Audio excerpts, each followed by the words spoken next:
Dear students, you are welcome in my class. The Portrait of a Lady, written by Kushwant Singh. This is the lesson for the students of class 11.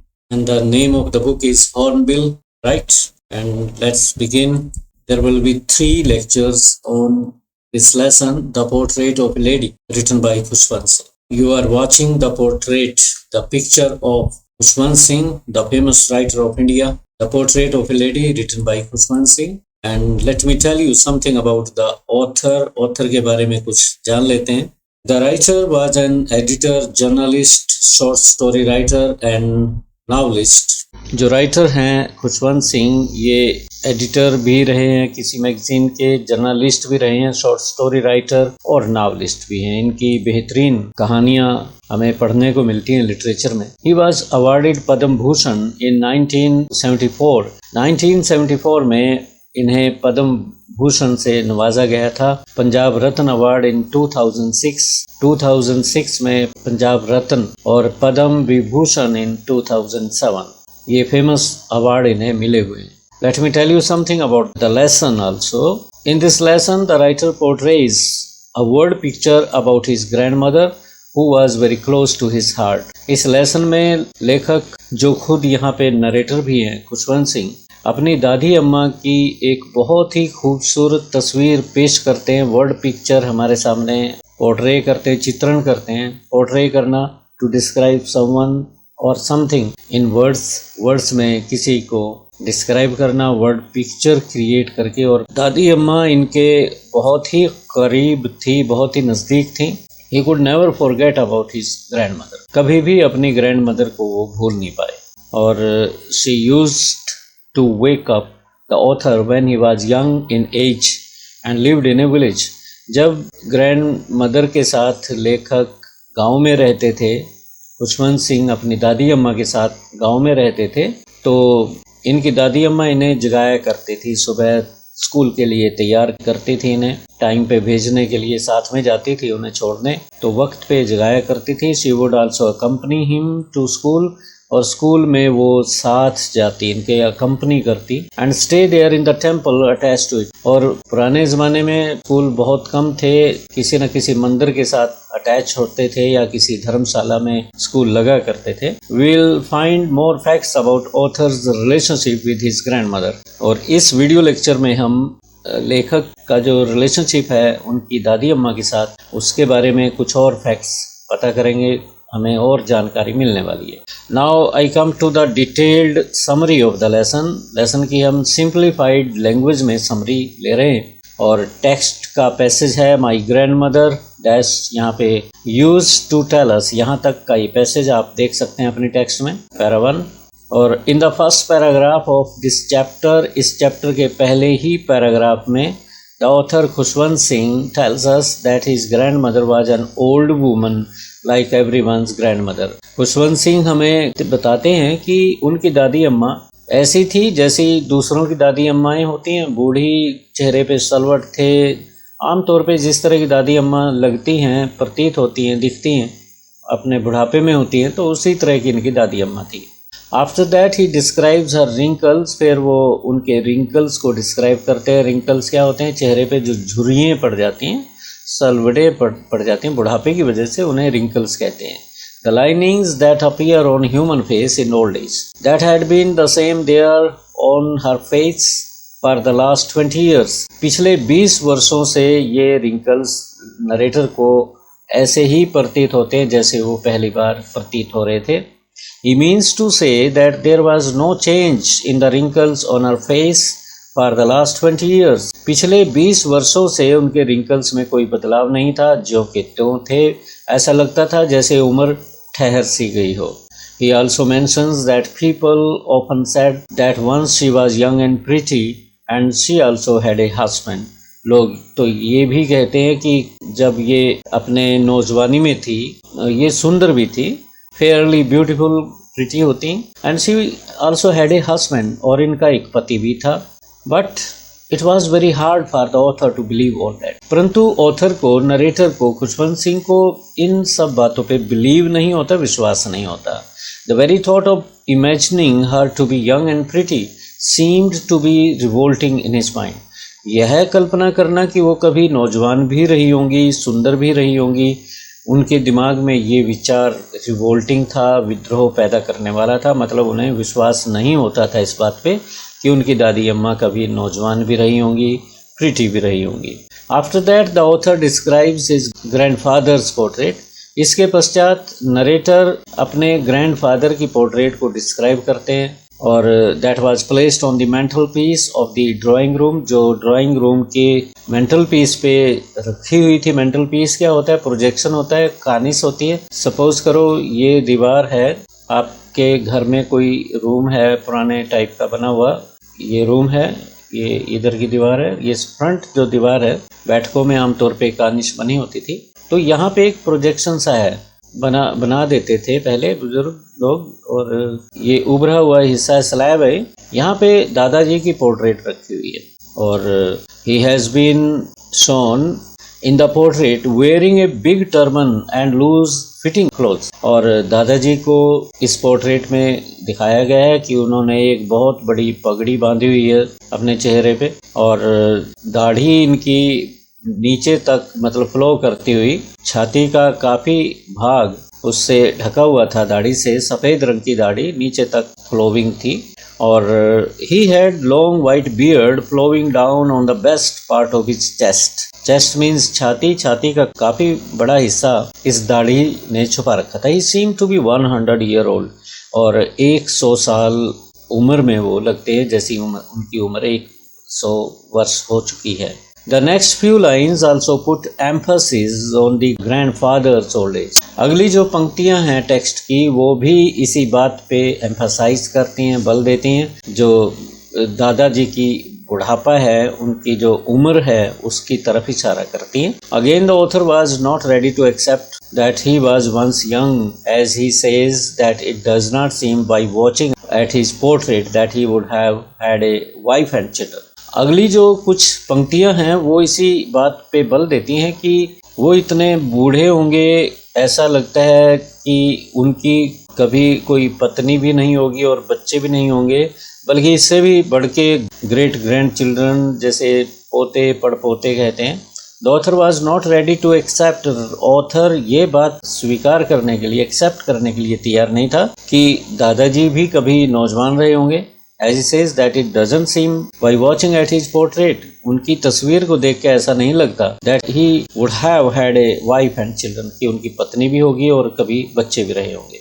The author says that he looked as if he had lots and lots of grandchildren. Author ये कहते हैं कि वो तो ऐसे लगते हैं जैसे उनके lots and lots of children होंगे, ढेर सारे पोते परपोतियाँ होंगी। Now the author tells us about the games his grandmother used to play when she was child. जब उनकी दादी अम्मा बचपन में थी तो वो क्या क्या गेम खेला करती थी, अब आगे की टेक्स्ट में ये हमें पता चलेगा। It also seems unbelievable to him that his grandmother used to play those small and petty games. और लेखक उसके कजिन्स को, अपने चचेरे भाइयों के साथ ये बैठते थे दादी अम्मा के साथ, तो इन सब के लिए अनबिलीवेबल है, ये विश्वास नहीं होता इस बात पे कि वो इतने छोटे छोटे और इतने पेटी गेम खेलते थे, अनइम्पोर्टेंट गेम्स खेलती थी। ये नेचुरल है, जब आप इमेजिन करते हो कि आपके दादाजी कभी इस तरह के गेम खेलते होंगे, आपको बहुत ही अटपटा लगेगा। It all seemed undignified and absurd. ये सारा अनडिग्निफाइड लगता था, अशोभनीय लगता था, क्योंकि उस उम्र में दादा हो या दादी हो काफ़ी चोर होते हैं और बुजुर्ग होते हैं। अगर आप कल्पना करते हो कि आपकी दादी या दादाजी गुल्ली डंडा खेला करते थे, छोटे छोटे गेम जो बचपन में बच्चे खेलते हैं, तो ये काफ़ी रिवोल्टिंग सा लगता है, काफ़ी अनडिग्निफाइड लगता है on the part of your grandmother या ग्रैंडफादर। सिली या रिडिकुलस, हास्यास्पद लगता है। Whenever grandmother narrated such incidents to the author and his cousins, they treated them as fables of the prophets. जब कभी उनकी दादी अम्मा नरेटर को, ऑथर को और उनके कजिन्स को ये सारी बातें नरेट करती, तो वो इन सब बातों को फेबल्स के रूप में लेते, कहानियों के रूप में लेते, जो किसी सेंट या प्रोफेट ने सुनाई हो।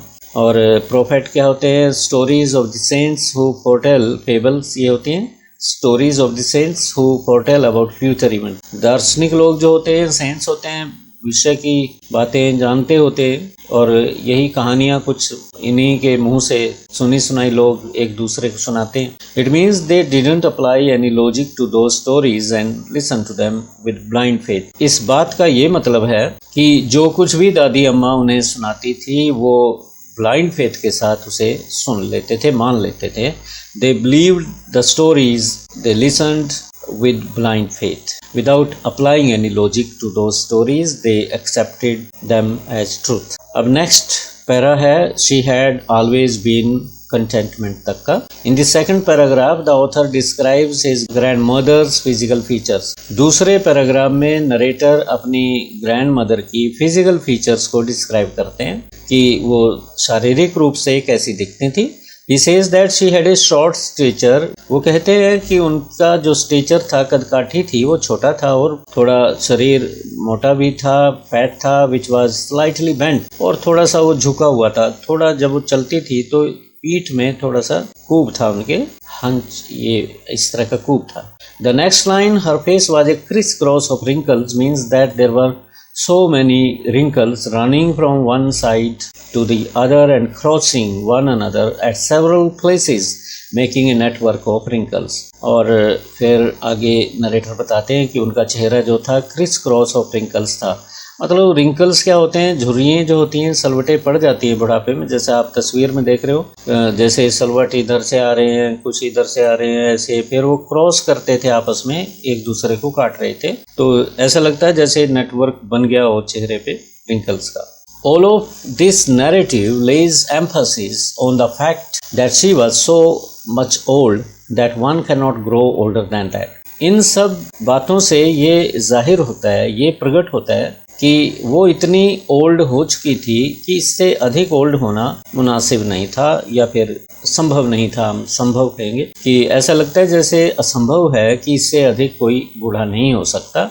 ये सब नैरेटिव इस बात पे बल देती. It was the reason why the author says that she had stayed at her age for the last 20 years. तभी तो लेखक कहते हैं कि ऐसा लगता है जैसे उनकी उम्र पिछले 20 साल से एक जगह पे अटक गई थी. After describing the old age of his grandmother, अपनी दादी अम्मा की उम्र को, बुढ़ापे को डिस्क्राइब करने के पश्चात the author moves on to transcend her physical looks to the level of somewhat permanent. Narrator अपनी दादी अम्मा की फिजिकल लुक्स को अब ट्रांसेंड करते हैं. ट्रांसेंड करना होता है उन्हें ऐसा दर्जा देना जो टाइमलेस हो, जो जनरलाइज्ड हो, टाइम से ऊपर हो, जिस पे टाइम का कोई असर ना होता हो, तो उसे एक ऐसा दर्जा दे देते हैं. कंपैरिजन करके वो कंपैरिजन करते हैं उनकी शरीर का, फिजिकल लुक्स का.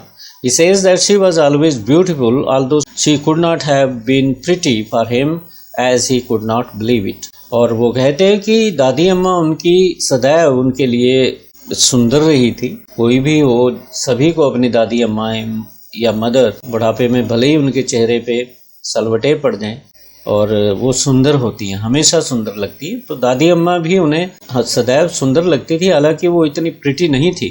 The author usually watched her hobbling about the house wearing spotlight white dress. और नरेटर ने अपनी दादी अम्मा को सदैव घर के आंगन में होबलिंग करते हुए देखा है. कभी वो इधर कभी उधर, खूब निकला हुआ उनका, और घूमती फिर रही है, और स्पॉटलेस वाइट ड्रेस उन्होंने पहनी हुई है, एक भी दाग नहीं है, इतनी सफ़ेद उनकी ड्रेस है. और ये स्पॉटलेस वाइट ड्रेस को वो कंपेयर करते हैं आगे चल के वो एक सीनरी के साथ. जैसे पहाड़ होते हैं, पहाड़ों पे चोटियाँ जो पहाड़ की होती हैं बर्फ़ से ढकी हुई होती हैं, चारों तरफ एकदम सन्नाटा होता है, पीस होती है और सफ़ेद चादर सी बिछी होती है, तो उसके साथ वो कंपेयर करते हैं. और होबलिंग मीन्स वॉकिंग विद डिफ़िकल्टी, चलने में मुश्किल होना, लिम्प करते हुए थोड़ा लंगड़ा के चलती थी, जैसे उनको मुश्किल होती हो चलने में. She would keep one hand resting on her waist, एक हाथ अपनी कमर पे वो रखती जैसे चल रही होती, और एक बाजू वो यहाँ टिका के रखती ताकि बैलेंस कर सके अपने शरीर को, अपने स्टूप को, जो एक पोजीशन थी, बेंडिंग पोजीशन थी उनकी कमर की, उसको बैलेंस करने के लिए. And with the other hand, दूसरे हाथ में वो she kept telling the beads of her rosary, अपनी जो माला थी उनकी, आप माला देख रहे हैं, इसमें ये मणके हैं, ये जो गोल गोल आप देख रहे हैं, दीज आर बीड्स। तो रोजरी स्ट्रिंग्स ऑफ बीड्स होती है, माला होती है। तो एक हाथ से वो माला के मणकों को गिन रही होती, प्रेयर कर रही होती, उनके होंठ प्रेयर में हिल रहे होते।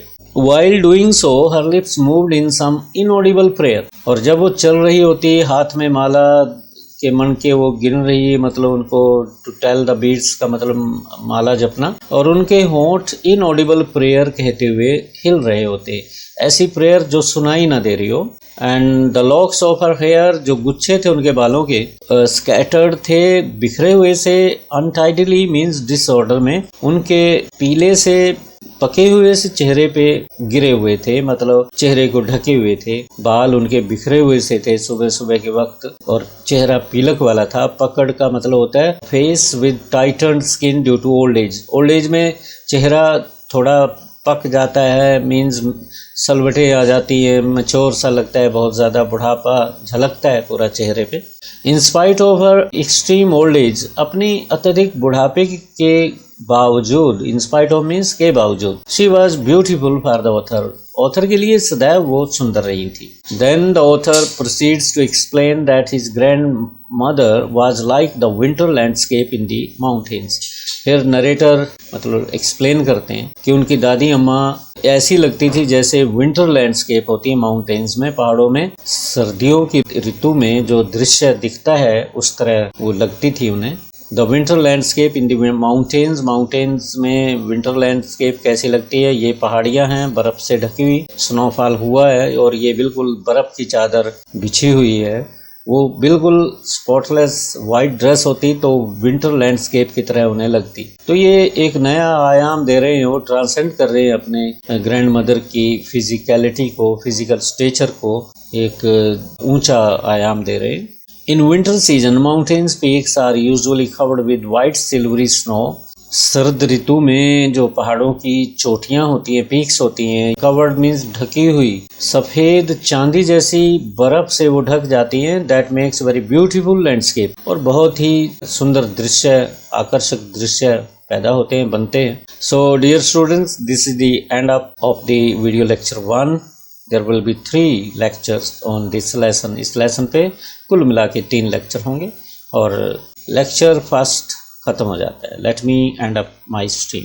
और सब्सक्राइब करना मत भूलिए, जो स्टूडेंट्स बाद में इस रिकॉर्डिंग को देखेंगे, please do not forget to subscribe. आमतौर पे ऐसा होता है, सब्सक्राइब करना भूल जाते हैं बच्चे। सब्सक्राइब के साथ एक बेल आइकन होता है, उसको ज़रूर दबाइए ताकि आपको नोटिफिकेशन मिलते रहें।